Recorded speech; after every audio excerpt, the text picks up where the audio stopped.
Muling ginulat ng Filipina Phenom na si Alex Ayala ang mundo ng tennis matapos siyang talunin ang kasalukuyang world number 3 at defending champion na si Iga Świątek sa isang dikit na 7-6, 6-2 win sa round of 32 ng Wimbledon Open. Patuloy na umuukit ng kasaysayan ang 21-year-old pride ng Pilipinas nang muli niyang maungusan ang 6th-time Grand Slam singles champion para maging kauna-unahang manlalaro ng bansa na makaabot o makakaabot sa third round ng isang Grand Slam tournament.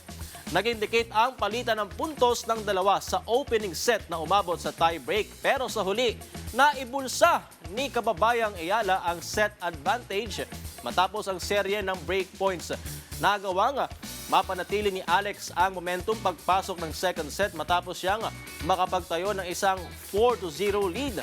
Nakahabol ang Polish netter sa tulong ng isang dominanteng fifth game pero hindi ito naging sapat matapos ang magkasunod na forehand attacks ni Ayala na tuluyang tumapos ng laban. Ito ang ikapitong panalo ng Filipina Sensation kontra sa WTA Top 10 player. Sunod na mga kalaban ni Ayala ang world number 13 na si Jasmine Paolini sa round of 16 ng kompetisyon.